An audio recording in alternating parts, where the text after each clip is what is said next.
A couple months ago, I made a video talking about how I think 2020 is the best year in gaming history, but what about the worst?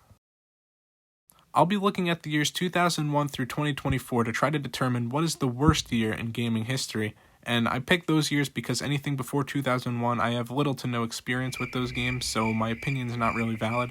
So let's start with 2003, that is the first year that I have as a candidate today. The biggest releases that year were Silent Hill 3, Max Payne 2, Mario & Luigi Superstar Saga, Mario Kart Double Dash, F-Zero GX, and Star Wars Knights of the Old Republic. Now I brought this one in mainly because it's the worst of the PS2 GameCube era, but it's still a very good year. I don't really think it's in discussion because this is a pretty solid lineup. Next is 2012. The biggest releases that year were Pokemon Black and White 2, Kid Icarus Uprising, The Walking Dead Telltale, Virtue's Last Reward, and Call of Duty Black Ops 2. This might have been the year where online gaming reached its peak, with the best Call of Duty coming out this year. It also has some of the best Pokemon games and just 3DS games in general, and The Walking Dead Telltale is also fantastic. We won't rule it out completely, but, you know, it's got some solid ones. Next is 2014 with Donkey Kong Country, Tropical Freeze, Mario Kart 8, Smash 4, and Bayonetta 2. This was carried by the Wii U pretty clearly, so... It's a double Yoshi explosion!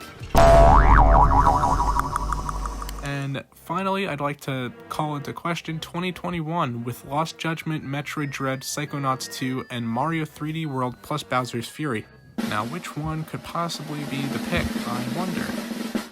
It's clearly 2014. 2014 is the year where the PS4 and Xbox One generation was still not yet in its stride. Those consoles were released late in the previous year, and for the most part, every game that came out on them was just ports of 360 and PS3 games. This pretty much left 2014 entirely up to Nintendo, and while they had a bunch of major releases that year, there's still a reason the Wii U did not sell anything.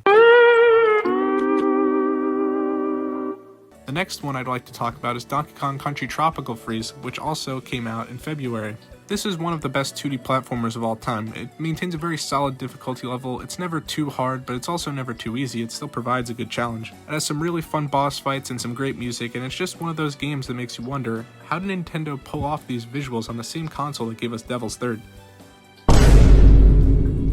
But with that being said, the next major release is really the only one that wasn't from Nintendo that year, being Dark Souls 2. This is widely considered to be the worst FromSoft Souls game, and it's not a bad game, but it's just the weakest of a great series. People say it's a departure from the series, ultimately for the worst, with unnecessary changes to core mechanics, poor enemy placement, and unbalanced difficulty. Typical goon enemies are the real threat. They're bigger threats than the bosses, because of how poorly placed they are and how overpowered they are. For transparency's sake, I've never actually played this game. I've completely skipped over it. It's one of the only Souls games that I've not at least dipped my toes into, but no, it's still a good release. The next one I'd like to mention is Mario Kart 8, which came out in May. And,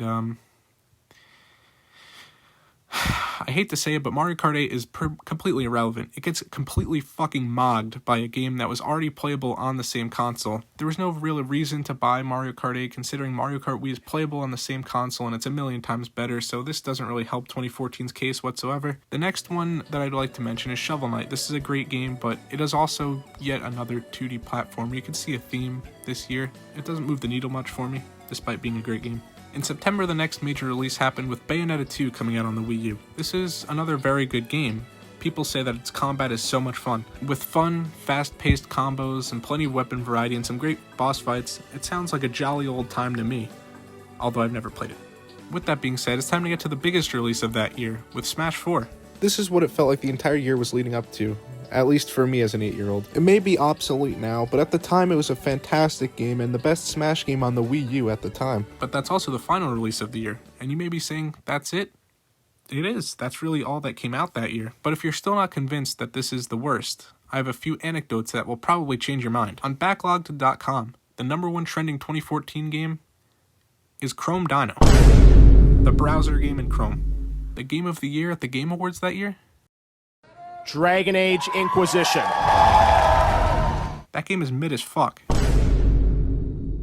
For me, this was an easy choice, and when I was starting the process of making this video, I was not expecting it to be this easy of a choice for me, but here we are. There are plenty of good, some even great games that came out this year, but it was carried by the Wii U, which is really saying something, and that's why I picked 2014 as the worst year in modern gaming history.